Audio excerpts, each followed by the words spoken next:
Cuando veo 5 o 6 blancocitos, generalmente la forma que se ve es la de cuerpo central.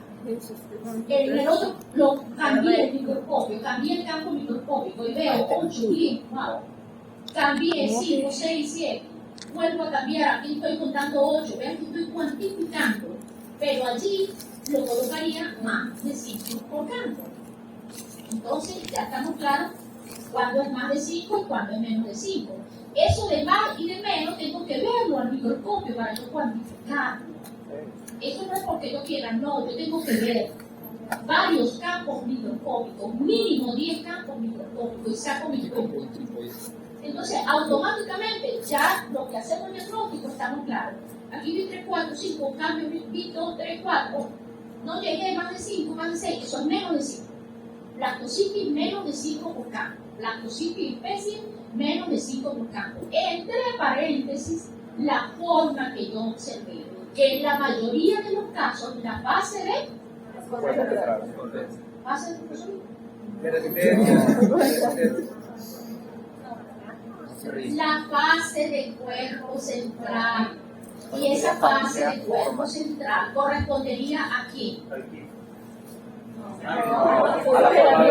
Esa fase correspondería a la fase vegetativa, que esa fase vegetativa sería cuando Blastocitis era protozoario, era troncozoito.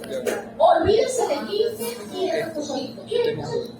Aquí, en Blastocitis vamos a olvidarnos de troncozoitos y de quistes, y vamos a hablar de fase vegetativa y de fase de resistencia.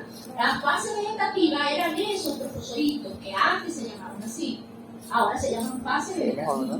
Y la fase de resistencia eran esos quistes que antes se llamaban así, fase quística, ahora es fase de resistencia. Si ustedes no responden esto en el examen bien, muchachos, renuncia. Tiene que ser fase vegetativa y fase de resistencia. Ok. Hay momentos en los que yo puedo ver las 2 fases o las 3 fases más frecuentes.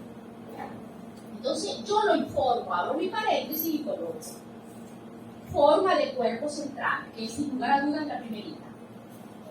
Coma. También vi la fase de granular, fase de resistencia. Fase granular, perdón. También vi la fase chiquitita, la de resistencia, bueno, fase de resistencia, pero esa casi nunca se ve.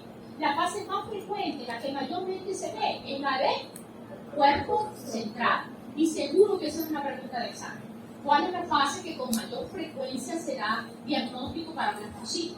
La fase del cuerpo central. ¿Cuál es la técnica utilizada para dar diagnóstico de blastocitis? La más sencilla, la estándar, la mejor. El examen directo de ese con su salina. Profe, y una pregunta. ¿Funciona igual que con las amibas? La fase que esta ya no sería troncozoito, sino que sería la del cuerpo central. No, para las amibas no. Para las amibas son protozoarios. Las amibas se quedan con troncozoito y con quiste. No, es diferente. Quiero decir que la fase de resistencia es la que no genera sintomatología ni en caso de que la haya. Exacto, no genera sintomatología. Eso está bien. Es la fase de portadora sintomática. Exacto. Eso es correcto. Bien, muchachos, entonces ahora ya vamos a dejar a Blastocitis por un momentito con sus fases vegetativas y sus fases de resistencia. Y vamos a ubicarnos entonces o a seguir con el grupo de las amibas. Ya el licenciado Maya les habló en el turno de esta mañana acerca de las amibas comensales. Yo les voy a hablar acerca de una amiba patógena, que es esta nueva histolítica. Les voy a hablar realmente de un complejo bastante amplio, bastante significativo, porque allí se encuentra, en ese complejo se encuentra la amiba patógena por excelencia, denominada esta nueva histolítica. Hablando un poco de la sinonimia, vean el término de la enfermedad. El término de la enfermedad tenemos que estar claros. ¿Qué es lo que causa? ¿Cómo se llama la enfermedad?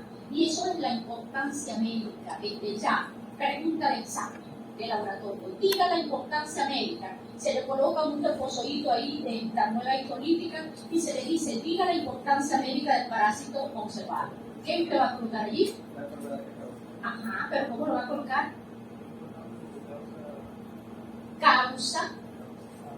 causa, amebosis o entamebosis o amibiasis. Todavía yo sé que ese término de amibiasis porque todavía es válido en algunos libros, pero debe colocar la palabra causa, agente causal de.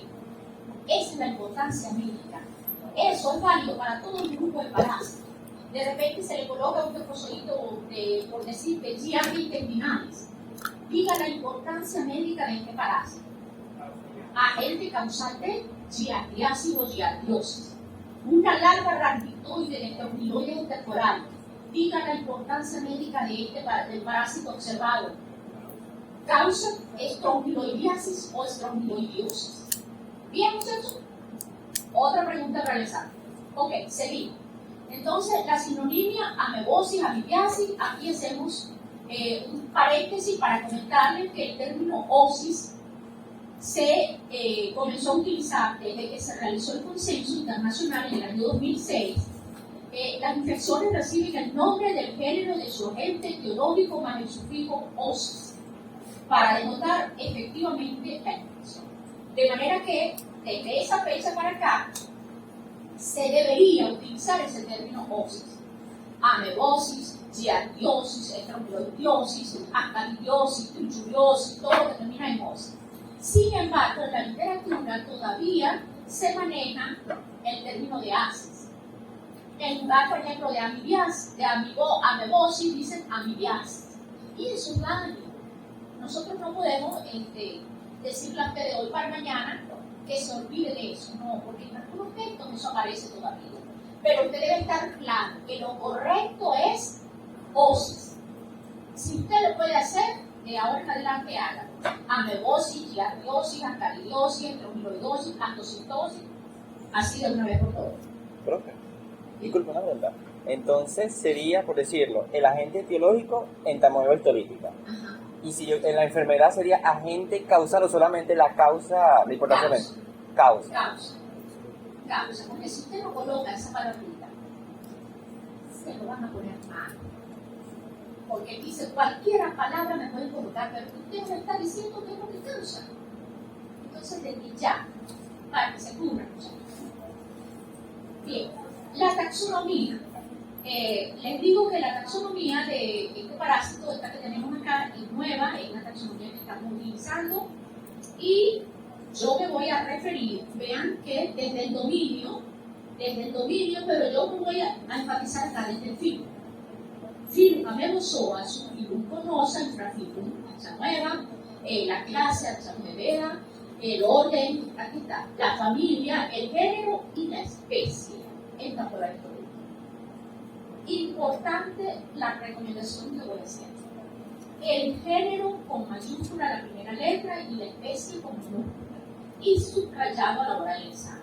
Si usted no coloca eso así, usted puede gritar, usted puede patatear, usted puede traer a su papá y a su mamá, pero esa pregunta está mala.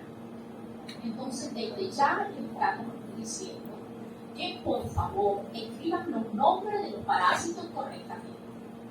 Esa taxonomía que ustedes ven allí es la taxonomía actual que estamos utilizando nosotros acá en el Departamento de Parasitología y Microbiología.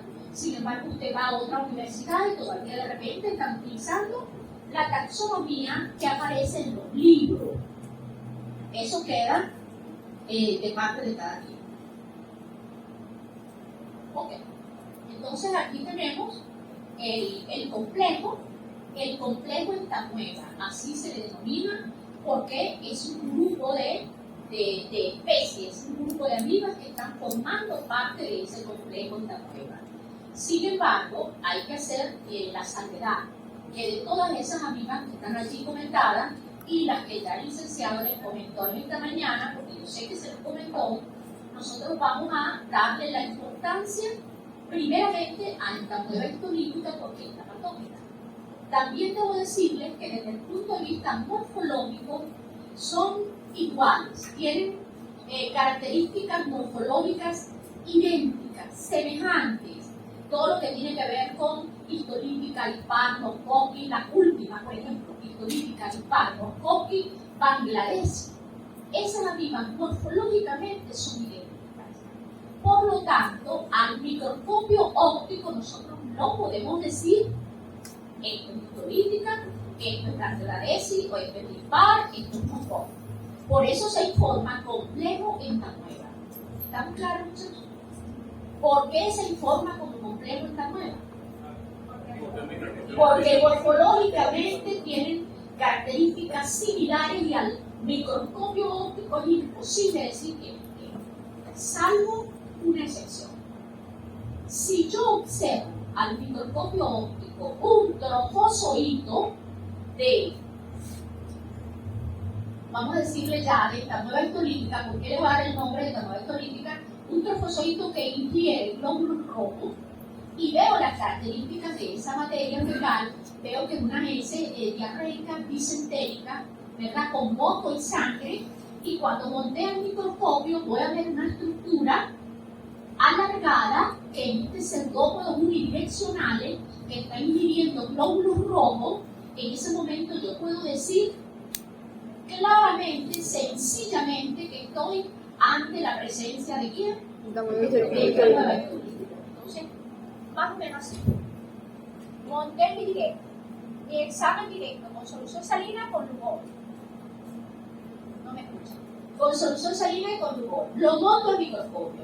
Cuando lo monto al microscopio, lo primero que enfoco es ese trofozoito, que tiene un movimiento característico y veo muchos glóbulos rojos allí. Y veo que ese trofozoito está ingiriendo glóbulos rojos. ¿Cómo lo hace? De esta manera. Así. El pseudópodo es así, siempre hacia adelante, largo. Entonces está aquí y él hace así. ¿Verdad? A diferencia de Coli, que les dijo Iván ahorita, que Coli saca varios pseudópodos, saca uno por aquí y otro por aquí. Y es lenta. Entonces Coli se pasea así, muchachos, ¿ven? Lentamente. Entonces cuando yo veo esa lentitud y veo que no ingiere glóbulos rojos, citoplasma sucio, ya, esto es Coli. Pero si yo veo ese trofozoito rápidamente ingiriendo glóbulos rojos y hacia adelante, eso es histolítica. No pierdo mi tiempo, lo informo ya. Trofozoitos de Tamueva histolítica. Si yo veo quistes, no veo el trofozoito, sino que veo quistes, ¿será que yo puedo decir que son de Tamueva histolítica si no veo ningún trofozoito? Nada de trofozoito, sino Sí, puro quiste. sí, se puede identificar. Quistes de Tamueva histolítica se puede identificar. ¿Cómo? Sí se puede identificar un quiste de Tamueva histolítica. Pero se puede identificar, pero ¿cómo lo informaría? ¿Quiste de Tamueva histolítica? No, allí no puedo. Se observaron quistes del complejo en Tamueva. Quistes del complejo en Tamueva. Yo solamente voy a informar histolítica cuando yo vea ese trofozoito ingiriendo glóbulos rojos. ¿Bien? Solamente voy a informar histolítica en Tamueva histolítica cuando yo observe ese trofozoito ingiriendo glóbulos rojos. Si yo veo quistes, los quistes son también morfológicamente idénticos. Yo no puedo distinguir allí quién es quién. Entonces, para no complicarme la vida, coloco quistes, se observaron quistes del complejo en Tamueva. ¿Bien? Entonces, que quede claro, solamente cuando el trofozoito está inhibiendo glóbulos rojos es que debo pensar y puedo informarlo como está por hecho. Nada más. Ok. Dígame.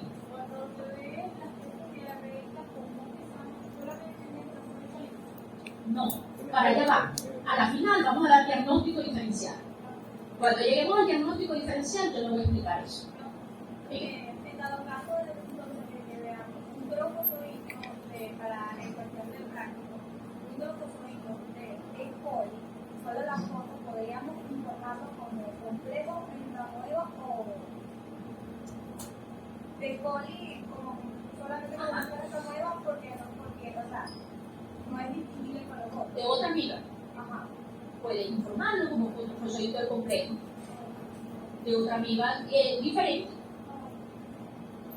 Pero ven acá, básicamente de esta vez, de Dispar, Coqui y Bangladesh, son las que morfológicamente son idénticas. Dispar, Coqui y Bangladesh, porque coli tiene sus características diferenciales. Coli no, solamente Moscovy, Nepal y Bangladesh.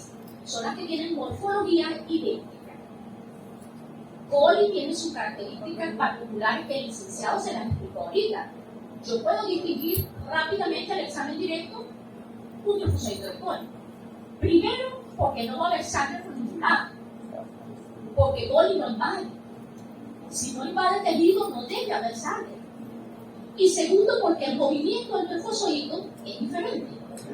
El trofozoito emite pseudópodos en diferentes direcciones, por acá y por delante. Y esos pseudópodos son rectos, son rojos y cortos, pseudópodos rojos y cortos. Y el citoplasma de esa amiga es sucio.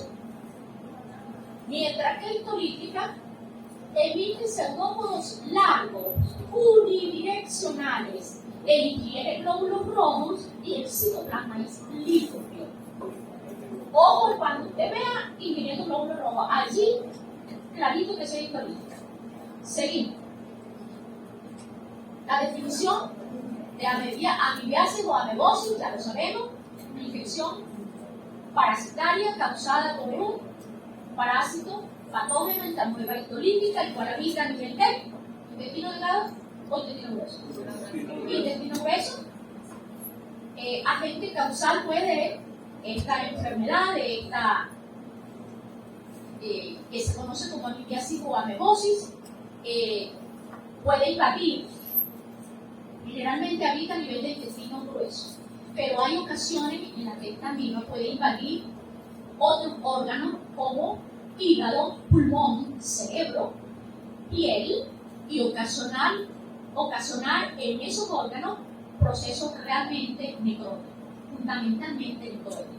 Entonces aquí podemos hablar de amibiasis de tipo intestinal, pero también podemos hablar de amibiasis de tipo ¿qué? ¿Cuándo no es de intestino? ¿Cuándo es de otro órgano? Extraintestinal, muchachos, extraintestinal. Podemos hablar en este caso de amibiasis intestinal y de amibiasis extraintestinal. Bien, entonces acá en esta imagen ustedes ven la patógena, ya la comenté, Moscovy y Pata Bangladesh, que son las morfológicamente idénticas, esas cuatro. Las cepas que se han encontrado en nuestro país, en Venezuela, aquí tenemos las dos cepas. Esto fue hasta hace muchos años que nosotros fuimos a Mérida y pudimos ver allí los estudios que se hacían en protozoología. Después realmente no pudimos viajar y cuando llegó la pandemia, bueno, todo se fue abajo. No sabemos realmente si hay nuevas cepas que hayan sido identificadas con estas siglas de MMM y de NEM. Pero hasta el momento son estas las cepas que tenemos. Doctora, Dígame. ¿usted podría darme como una definición de qué cepa? Sí. Vamos a preguntarle a su compañero primero que tiene idea de lo que es una cepa. Creo que cuando surge, por decir, no una sola persona, sino un grupo, surge algo.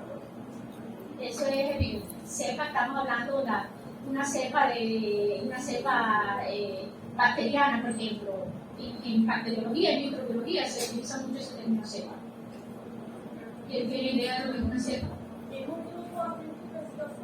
Dígame. Un grupo de linaje de un agente infeccioso, eso es correcto. Eso es correcto, eso sí es correcto. Lo que usted me está diciendo, repítame, mi niño.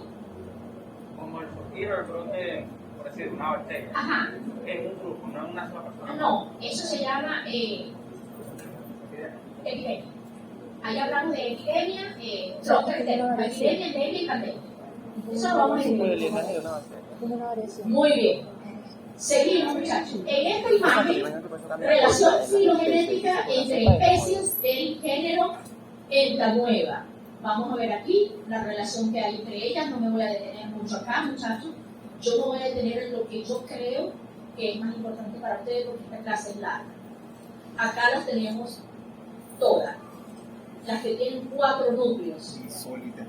Las que no tienen quiste, las que tienen un núcleo y las que tienen 8 núcleos. la relación desde el punto de vista de árbol filogenético que hay entre especies del género Entamueva. Ya que todas pertenecen a este género, todas dicen Entamueva, Entamueva, Entamueva. Entonces hay una relación, pero no me voy a detener en esta mañana porque esto tiene que ver con el ARN y no voy a enfatizar aquí. Solamente para que ustedes tengan una idea de que hay un grupo de amibas que están emparentadas desde el punto de vista filogenético con histolítica, que es la patógena. Estas características morfológicas no me voy a detener mucho porque ya el licenciado les habló, por ejemplo, de Entamueva coli, les habló de Endorima magnana y les habló de Iodamueva busui. Sí les habló ya, ¿no? En esta mañana. Las amibas comensales. Les habló de las amibas comensales, no patógenas. Yo solamente les voy a hablar de la patógena Entamueva ectolítica. ¿Por qué relaciono esas amibas que les dio? Porque eso es lo más frecuente a la hora de dar diagnóstico. Esas son las amibas más frecuentes. Entamueva coli, Endorima magnana y Iodamueva busui. Pregunta del examen. En orden de frecuencia le estoy dando. La más prevalente es coli, Endorima magnana y Iodamueva busui. Comensales. La patógena histolítica. Aquí está su forma de trofozoito y su forma quística. El trofozoito, ya lo podemos ver aquí, con un núcleo, con un cariosoma central, un citoplasma que lo podemos ver mejor aquí. Acá lo podemos ver mejor, muchachos, vean. Esta es la fase de trofozoito. Esta es la fase vegetativa. ¿Por qué se le llama así, fase vegetativa? Porque se mueve. Es la fase que emite movimiento. El quiste no se mueve, es la fase de resistencia, pero no tiene movimiento. La fase vegetativa es el trofozoito y es la fase que realmente causa la patogenia. Quien causa la patología propiamente dicha es el trofozoito cuando invade tejido. El quiste no invade. Ok. Característica de este trofozoito o forma vegetativa, vean que es sinónimo. Trofozoito o forma vegetativa. Solamente que en Blastocystis no le decimos trofozoito, sino forma vegetativa, eso es todo. ¿Cuáles son las características que yo debo saber? Primero, el tamaño. ¿Cuánto mide? El tamaño es variable, de 20 a 60 micrómetros. No hacemos énfasis, por lo menos Iván y yo, no sé si él se nos comentó, en el tamaño. ¿Por qué? Porque es variable. Un autor puede decir de 15 a 50, el otro dice de 20 a 60.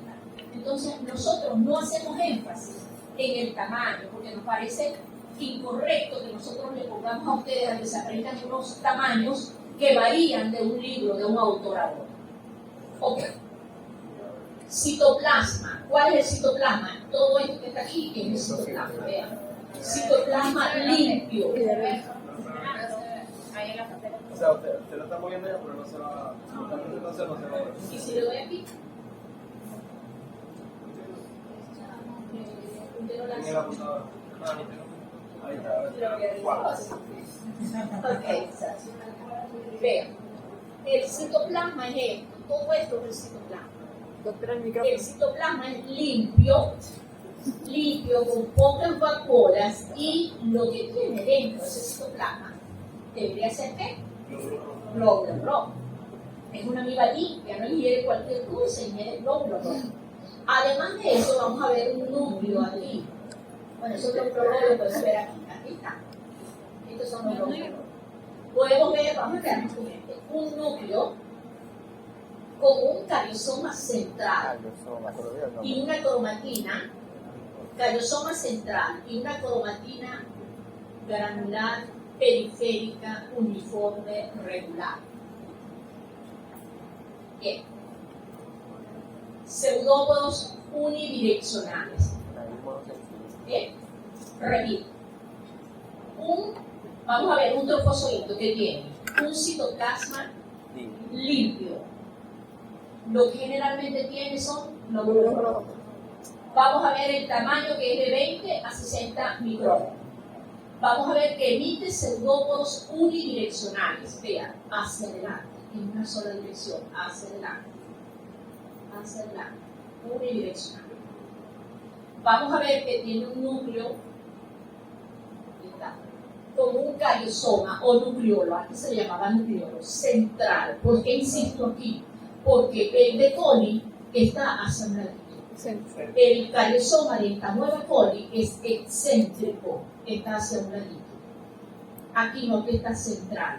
La cromatina periférica es uniforme, regular, mientras que la cromatina periférica de coli es grumosa, forma grumo, es irregular.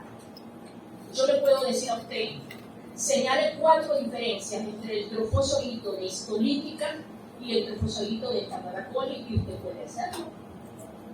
¿Puede o no puede hacerlo? Claro que sí. El tamaño, cómo es el citoplasma, qué ingiere una, qué no ingiere la otra, cómo es el núcleo, cómo se ubica el cariosoma, cómo es la cromatina periférica. En histolítica es regular, uniforme. En coli es grumosa, irregular. Facilito usted puede sacar diferencia entre uno y otro trofozoito. Aquí lo vemos, coloreado. Lo vemos coloreado y lo voy a pasar rapidito porque me gustó, el primero me gusta más. Entonces vean, motilidad unidireccional. Motilidad es movimiento, muchachos. Pseudópodo único, citoplasma con gránulos finos, citoplasma con cariosoma pequeño y central, ya lo habíamos señalado allá. Corpacina uniforme distribuida y Creo que sí, es eritrocito, rápido. glóbulos rojos inferiores. Si quieres preguntar, Ya está yo bien. creo que es uno. Acá lo podemos ver.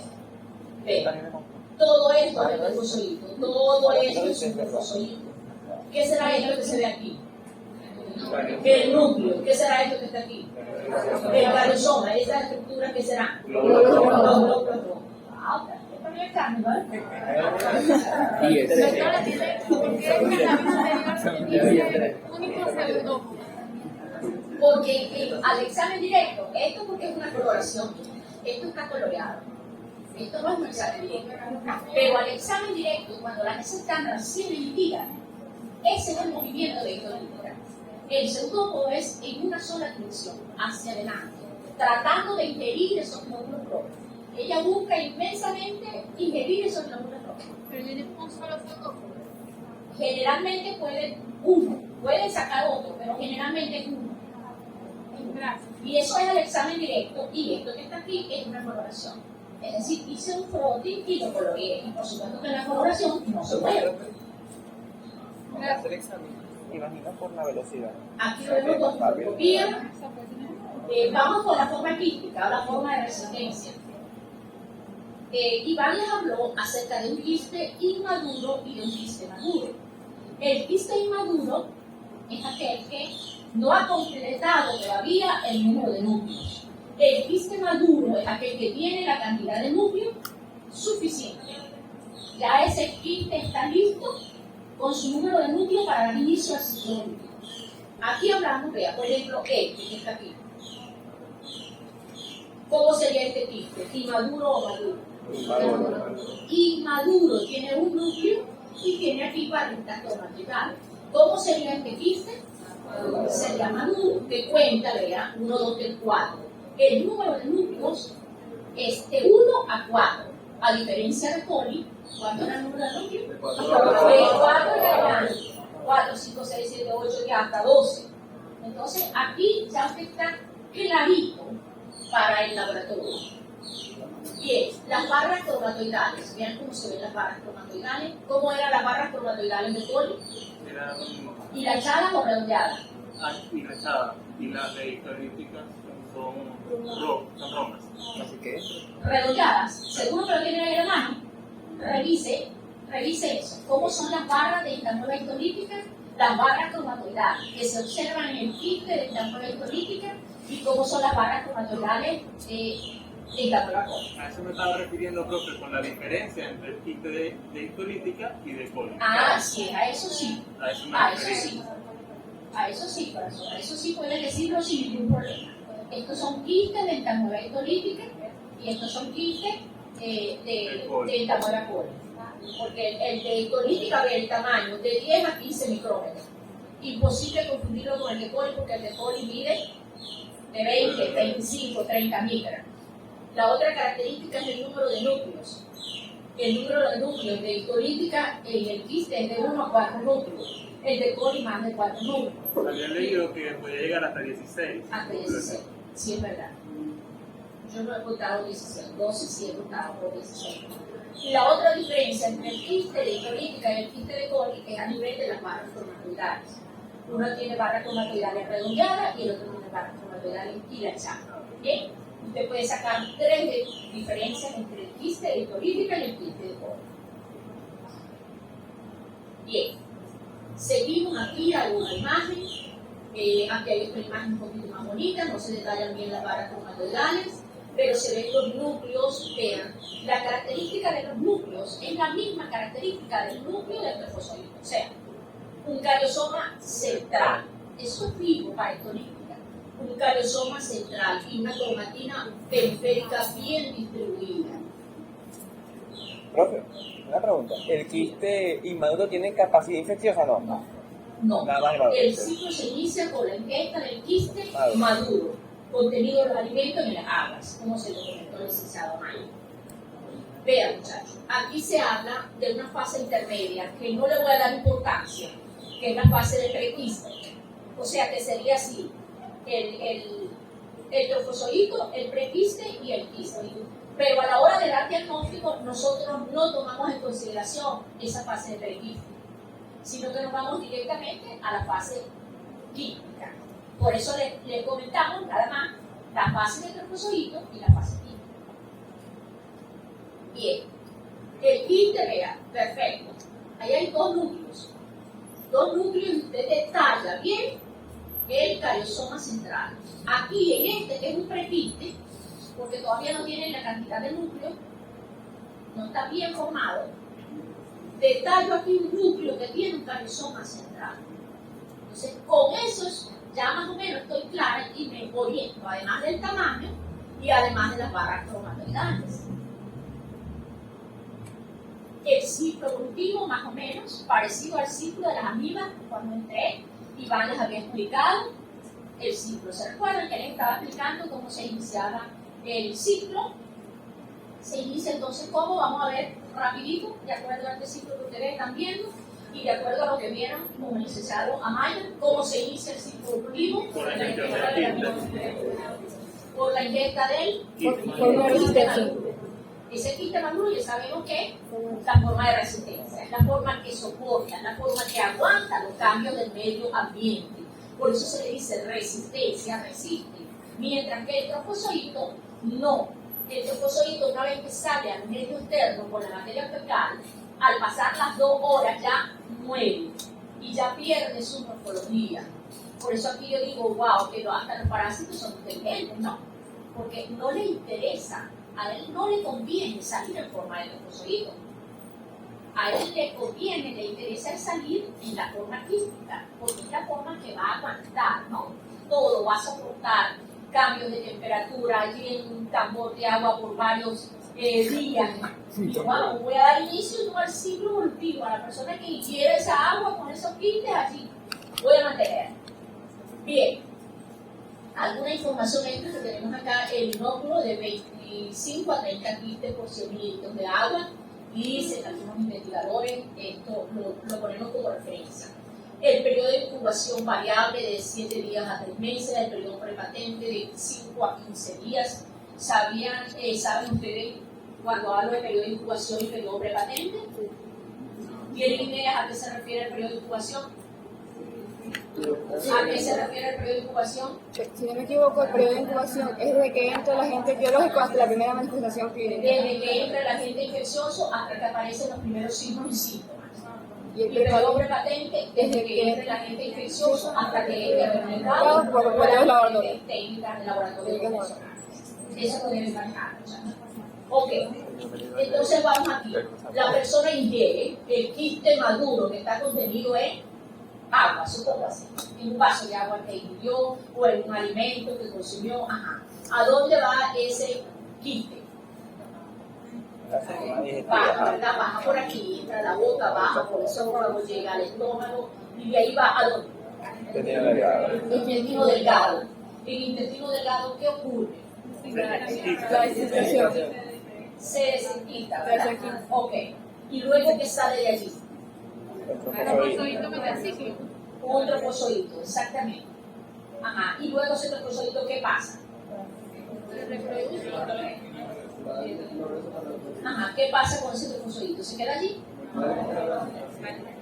Ese trofozoito, ¿verdad? Dependiendo si las condiciones le son adversas, si las condiciones le son adversas es mala, o si las condiciones le son buenas. Se enquistan si son malos. Como ¿Y son en el buenas? intestino grueso se vuelve hostil el ambiente, se desinquista. Claro. Y es importante lo que usted dice, no se va a quedar en intestino delgado.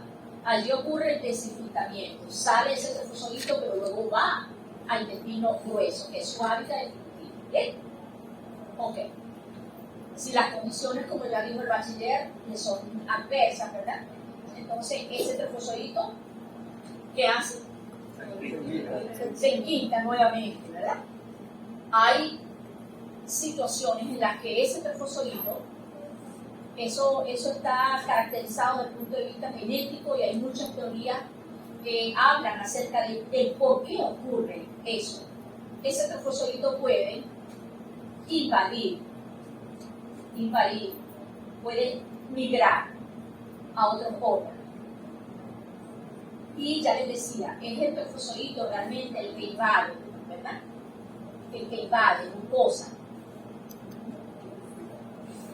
El quiste no invade.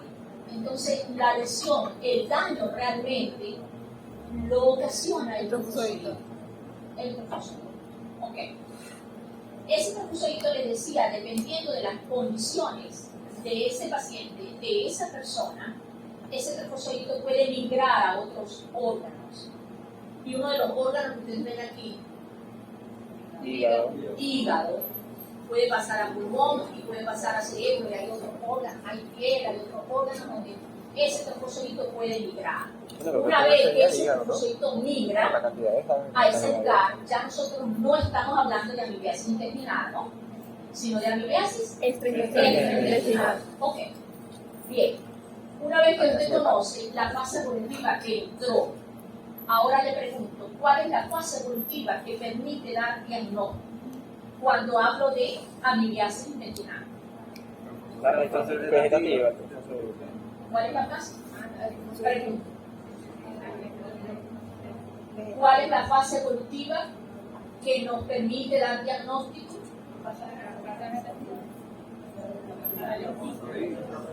Generalmente la fase de resistencia. Es verdad. Generalmente la fase de resistencia. Pero hay excepciones. Hay excepciones donde el trofozoito puede salir también en la materia fecal.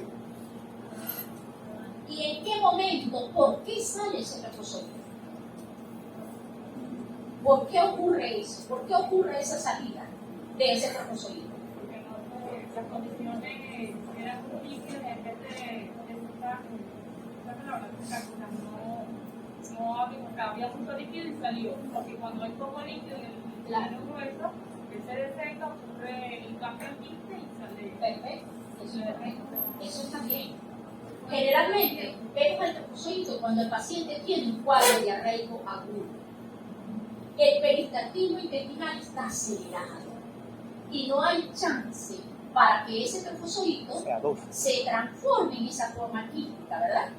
Entonces, generalmente, cuando usted ve el trofozoito en la materia fecal, usted como médico debe pensar que este paciente tiene que tener un cuadro diarreico agudo, porque los trofozoitos no se ven en heces duras, los trofozoitos se ven en heces líquidas, en heces completamente diarreicas. Allí es que vamos a ver los trofozoitos. Entonces, si a usted le dice al paciente, aunque no le enseñe la materia fecal, porque quizás usted no la va a ver, pero el paciente le dice que tengo un cuadro diarreico, yo estoy haciendo diarrea, pero estoy a chorrito. Oye, usted puede pensar. Y después le viene el resultado y le dice, bueno, se observaron trofozoitos en esta muela electrolítica. ¡Wow! ¡Qué maravilla! Listo para el diagnóstico. El paciente tiene un cuadro diarreico agudo y eso era lo que se esperaba observar en caso de amibiasis. Bien, pero también podemos observar los quistes. Entonces, el diagnóstico en materia fecal lo podemos hacer tanto con los quistes como con los trofozoitos en esos casos. Esto más adelante lo comentamos. El 90% de las infecciones son asintomáticas. No me voy a detener aquí, muchachos, porque esto no está. 10% de los casos de estatorrea olímpica entramos ya en la patogenia. La hora es no, si ven, tengo 15 minutos. Lo haré lo más rápido posible. 10% de los casos de estatorrea olímpica son sintomáticos. Usted sabe lo que significa eso, ¿verdad? El paciente presenta sintomatología. El 90% de los casos son asintomáticos. Y allí me refiero a quién? A los portadores sanos. La pregunta que hizo el bachiller. ¿Qué factores contribuyen a la patogenicidad de esta amiga? Primeramente, la destrucción de la capa epitelial del tejido intestinal, acción conjunta de amigas con bacterias cuando nuestro intestino, además de la amiga, hay una bacteria, ¿verdad? Una Xylella, una Salmonella, una Escherichia coli, la situación se complica. La carencia de vitamina C, algunos investigadores dicen que los casos de desnutrición, dieta alta en almidón, tránsito intestinal lento, el alcoholismo y otras condiciones pudieran contribuir a la patogenicidad de esta misma. Acá tenemos algunos factores biológicos predisponentes. Les voy a dejar esta diapositiva para que la revisen en casa, donde tenemos la alteración del sistema inmunológico, la alteración en la virulencia del parásito propiamente dicho, el mecanismo de disbiosis intestinal, bien importante, del que Iván nos estuvo comentando en la última ponencia que tuvimos con motivo del Día del Microbiólogo, cómo se relaciona esa disbiosis, esa alteración en la flora intestinal con diferentes especies parasitarias, y en el caso particular con Entamoeba olímpica. Les voy a dejar muchas cosas para que lo revisen en casa porque el tiempo es oro y le voy a enfocar en lo más importante, muchachos. La microbiota del intestino grueso después de la infección por Entamoeba olímpica. Quiero que revisen esto en casa, muchachos. Esta diapositiva yo se las voy a hacer llegar para que ustedes vean cuáles son el grupo de bacterias que están involucradas allí y qué pasa, cómo queda, cómo se comporta pues, esa microbiota del intestinal una vez que el paciente tiene una infección por Entamoeba olímpica. Esta información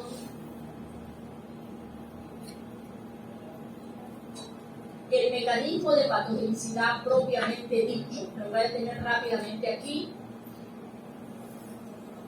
Ok. Lo que ocurre, cómo ocurre ese daño, cómo ocurre ese mecanismo patógeno. Primeramente, la adhesión. ¿De quién? Del quiste del trofozoito. ¿De quién se adhiere? El trofozoito, ya lo hemos dicho, al colonocito, a esas células. ¿A través de quién? A través de las lectinas, que son las que permiten que haya ese proceso de adherencia. Una vez que ocurre esa adherencia, hay un proceso de penetración. Eso está dado por la secreción de enzimas proteolíticas, básicamente del tipo colagenasa y de otras proteasas. La formación de ameloporos, que se habla en estos últimos años, se ha hablado mucho en el mecanismo de patogenicidad de Entamoeba olímpica, de la formación de ameloporos, mediada por la citólisis de enzimas formadoras de poro, y la multiplicación y la invasión, ¿verdad? Eso es causado por quién? Realmente por el trofozoito, que es el que invade. Alguna imagen para que ustedes la revisen en casa relacionado con el mecanismo de patogenicidad, pero no me da tiempo, muchachos.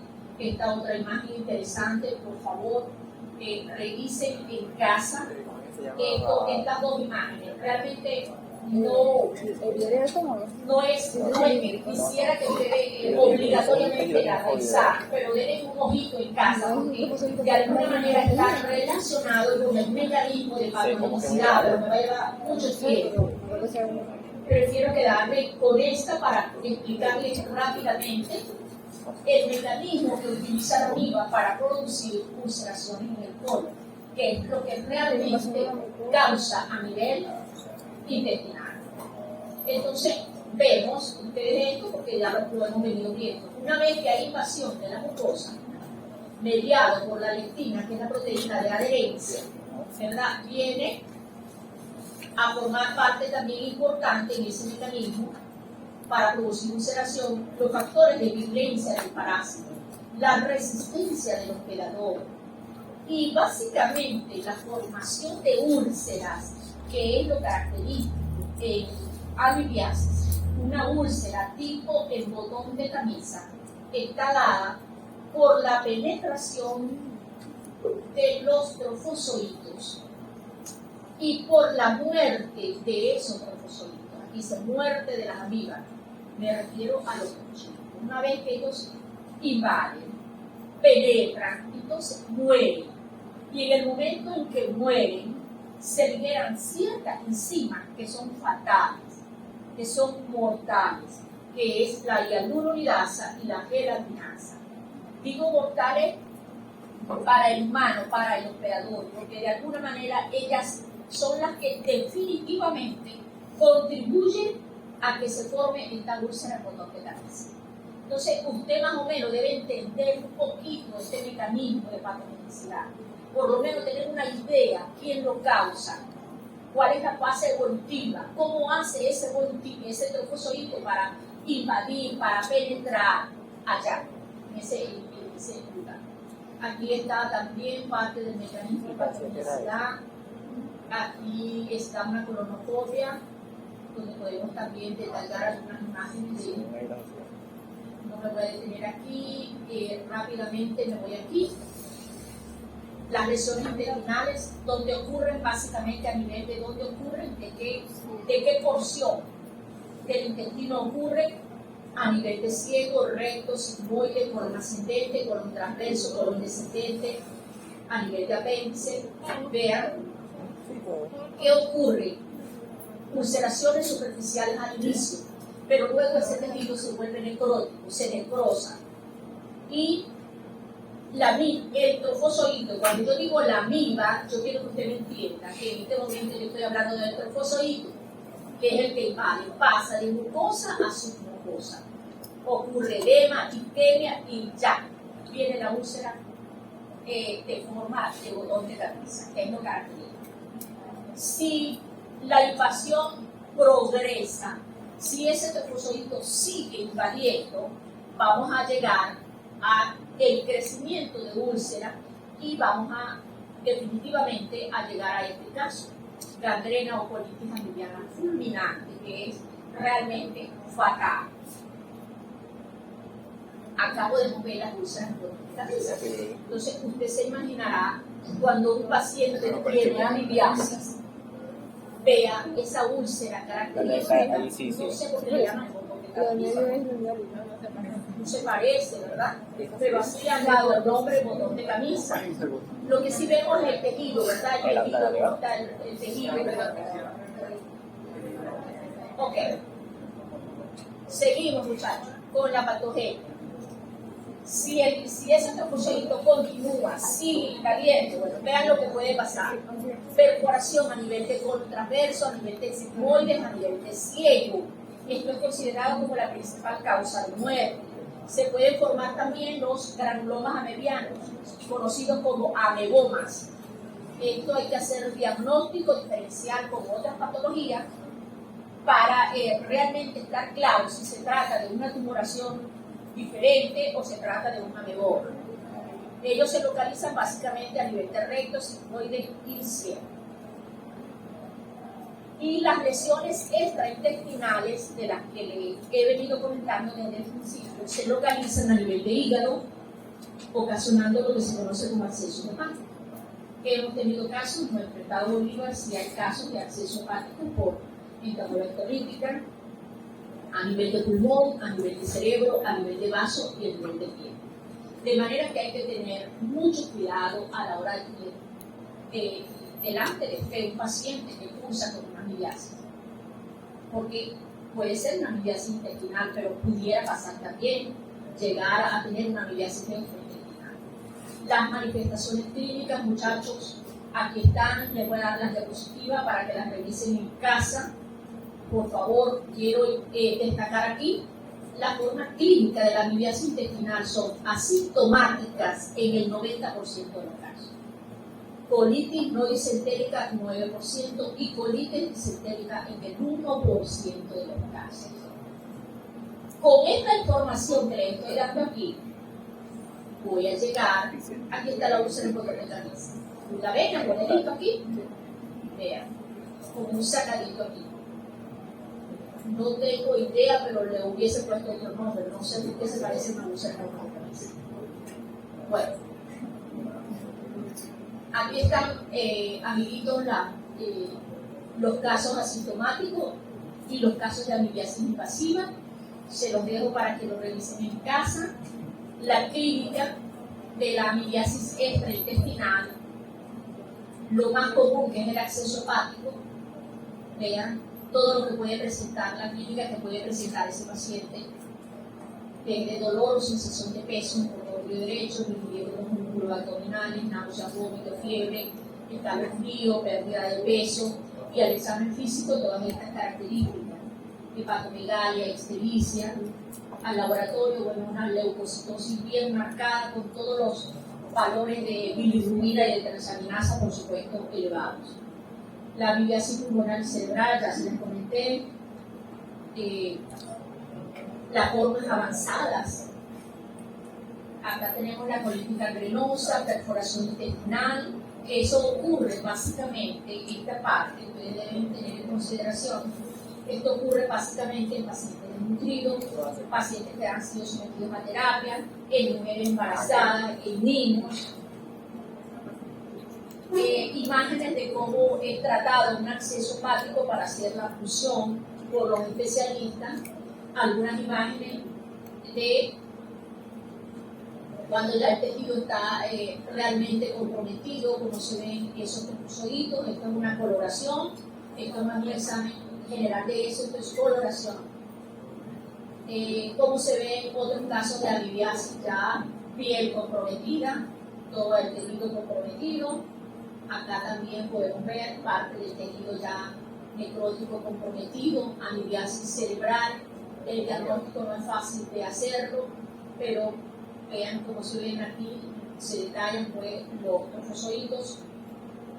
Amibiasis peniana, muy de moda en estos últimos años. Ojo con las lesiones a nivel de pene, hay que tener en consideración que puede ser también un tipo de parásito, en particular este que puede estar involucrado. Con respecto a la epidemiología, la amibiasis es cosmopolita, o la amebosis es cosmopolita a nivel mundial. Nos vamos a encontrar con esta enfermedad. Epidemiológicamente, los portadores sanos son los que eliminan quistes, eso ustedes lo tienen que saber. Y en microbiología ustedes van a manejar estos términos. ¿Quiénes son los portadores sanos? Los que saben los que eliminan quistes. Los pacientes clínicamente sintomáticos, los que tienen esa sintomatología que usted puede detallarla, son los que tienen el trofozoide. La prevalencia mundial, esto no ha variado, esto se mantiene, muchachos. 500 millones de infectados, 10% de dictadura política y 90% de hispanos, coquis y bangladesas. O sea que el porcentaje de histolítica como tal es bajo comparado con las otras amigas. Seguimos con la epidemiología acá. Entre las enfermedades parasitarias, la cuarta causa de muerte, eso es importante que se conozca.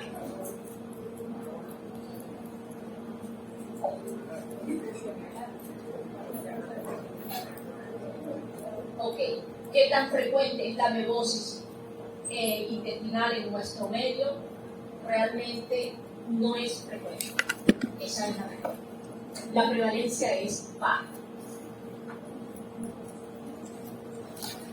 Desde el punto de vista epidemiológico, desde el punto de vista clínico, desde el punto de vista del laboratorio, usted como médico debe manejar la epidemiología, no solamente de esta parasitosis, sino de toda. Usted debe tener conocimiento, la parte epidemiológica. debe tener conocimiento desde el punto de vista clínico, cuáles son los síntomas característicos de esta parasitosis, así como de las otras parasitosis. Y desde el punto de vista del laboratorio, también tiene que tener conocimiento para que usted pueda exigir al laboratorio: yo necesito que se haga esto, tal o cual técnica de laboratorio. En alguna oportunidad yo hablaba acerca del sobreregistro de casos de amebosis. Y ese sobreregistro es causado porque hay un sobrediagnóstico. De manera que si yo diagnostico muchos casos de entamoeba histolítica, por supuesto que en ese cuaderno van a haber muchos casos anotados de entamoeba histolítica. Y a eso me refiero, a sobrediagnóstico y sobreregistro. Ustedes están claros en estos términos. Si yo pregunto qué es sobrediagnóstico y qué es sobreregistro, ustedes me aclaran esto. Sobre el registro vendría siendo registrar más de lo que normalmente está pautado para esta gente. Repítame la. Sobre el registro es enunciar, o bueno, como se dice, Se registrar informa, más registrar. de lo debido, más de lo Más que de lo normalmente está establecido para esa gente.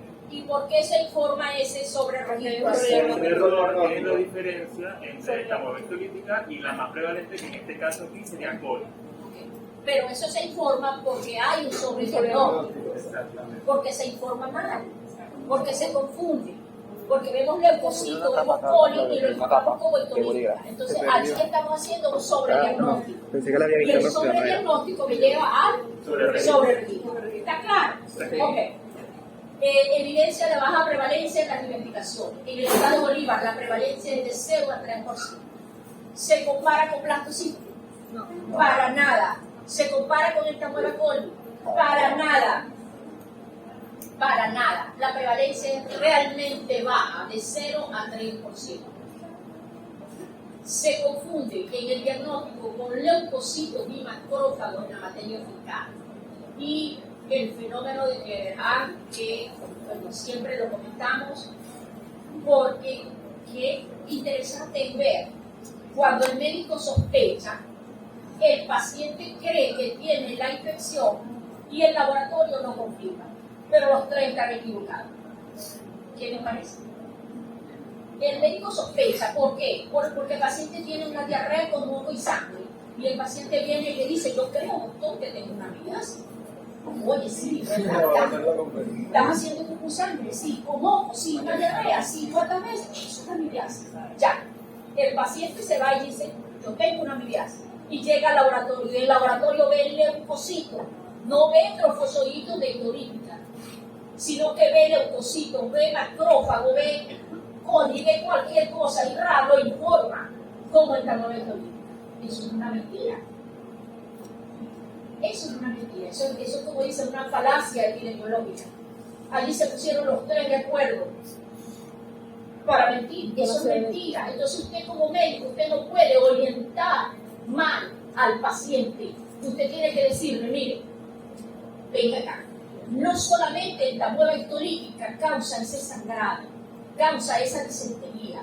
Hay otros parásitos. ¿Cuáles son esos parásitos? Balantidium coli, llamado ahora neobalantidio o balantioides coli, el nuevo nombre. Él causa un cuadro disentérico parecido a histolítica.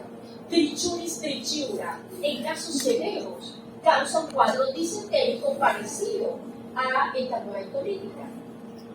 Schistosoma manzoni causa un cuadro disentérico parecido a entamoeba histolítica. Shigella, Salmonella, Escherichia coli causan un cuadro, son bacterias, no son parásitos. De manera que hay otros microorganismos, parásitos y bacterias que pueden cursar con ese síndrome diarreico, con ese cuadro disentérico, y que el médico realmente piensa que es una amibiasis. Y el paciente también lo piensa, lo sospecha. Entonces, aquí, en este fenómeno, hemos fallado usted. Lo reconozco. Lo reconozco que hemos fallado usted. Entonces, para no seguir fallando, tenemos que usted hacerlo bien, haga su parte bien, hacer todo lo posible para que el laboratorio, usted no se puede quedar quieto, usted tiene que ir, estar en contacto con ese laboratorio para que el laboratorio viene y tiene que ponerle un par al paciente, porque siempre el paciente quiere escuchar. ¿Qué quiere escuchar el paciente? Lo que él quiere escuchar. Él quiere que usted le diga que tiene amibiasis. A mí no me llega, mire, yo tengo parásitos porque yo tengo este malestar y yo siento eso. Y cuando yo le digo, sí, gloria a Dios, qué bueno, me salieron los parásitos. Pero si yo le digo que usted no tiene nada, el paciente se molesta y se pone bravo. Hay momentos que hasta cuartos y medio tanto de exámenes, no se justifica, esos laboratorios no saben, no hacen nada por mí. Pero eso es lo que usted quiere escuchar entonces, usted tiene parásitos. Por Dios, tenemos que manejar esa parte bien con el paciente. Bien. Vean, este es un ejemplo que llega al laboratorio. Un paciente trajo su muestra, la muestra es diarreica, color marrón, heterogéneo, moco abundante, sangre aparente presente. Un cuadro parecido. Con estas características, cualquiera pudiera decir que estamos en presencia de una amibiasis intestinal. Cuando se le hace el estudio clínico, pH ácido, sangre reductores negativos, sangre oculta positiva 3 cruces, y se observa esto. Leucocitos de 20 a 25 por campo, a predominio de los polimorfos nucleares, flora microbiana aumentada, y vean lo que informa. Para quistes del tamaño de esto. Grave diagnóstico. ¿Por qué? Porque el cuadro diarreico no se ven quistes, se ven perfectos. No, se pudieran ver. Escasamente se pudieran ver. Pero realmente lo que mayormente vamos a ver sería trofozoides. Pudieran verse no en casitos quistes, sí pudieran verse. Pero lo que normalmente vamos a ver son trofozoides en tamaño. Además, aquí está la confusión. Vea, usted está viendo leucocitos, usted está viendo polimorfos nucleares y usted se está confundiendo. Esto ocurre con frecuencia, más de lo que usted y yo nos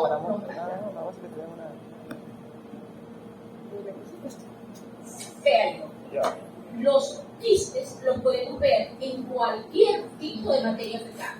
Llámese diarreica, llámese pastosa, llámese blanda, llámese dura. Ellos pueden encontrarse en cualquiera. Mientras que los trofozoitos, sí, no, solamente en heces líquidas, en heces Claro, me refería a eso, más porcentaje. Correcto, el mayor porcentaje. Está bien, parece bien su reflexión. Fallas en la identificación de especies, bueno, esto ya lo vimos la vez pasada. Los estudios que hemos hecho, vean esto, la cosita, el Tolima, Yoda Nueva, Chiromás, hasta Tricobora y Chiromás, que son más prevalentes que el complejo intestinal. Esto es lo que nosotros manejamos aquí. Pero usted sale de aquí y usted se va a los distintos laboratorios públicos y no quiero denigrar, no quiero echar, no.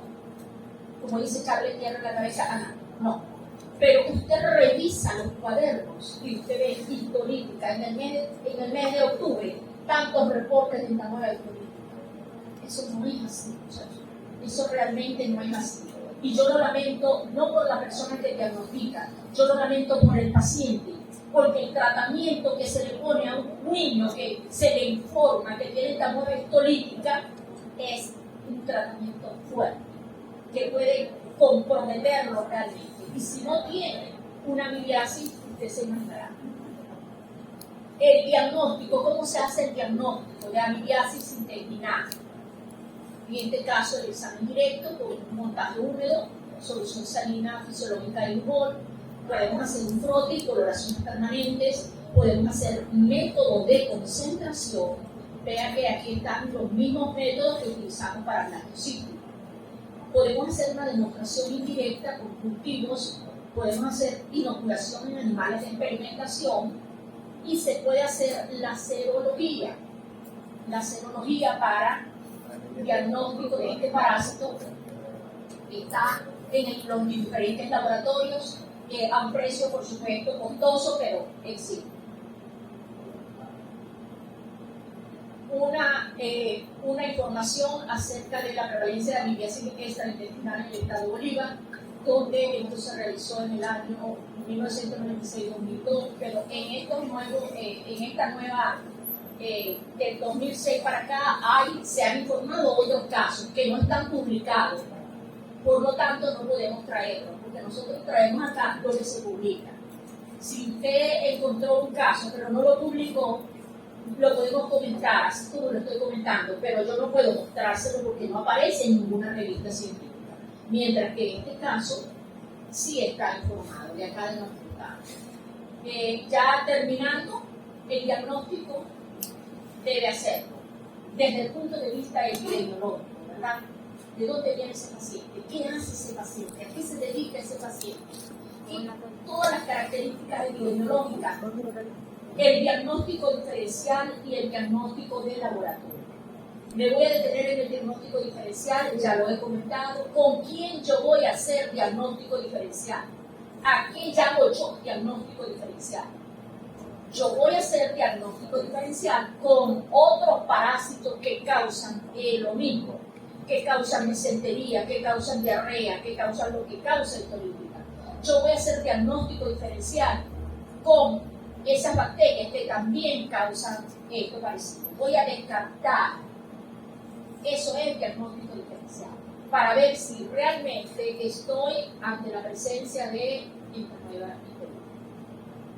Esta era la última parte que no habíamos visto. Los métodos paraclínicos que ayudan, claro que sí ayuda. La tomografía TAC, tomografía exam computarizada, la ultrasonografía, gammagrafía, radiología, la endoscopia, todo eso ayuda al diagnóstico. Los métodos de laboratorio paraclínicos, métodos de auxiliares de laboratorio, una hematología completa.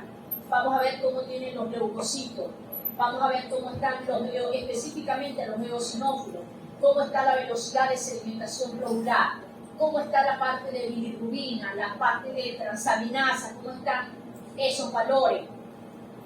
De manera que hay que combinar toda la parte de diagnóstico para llegar a un diagnóstico.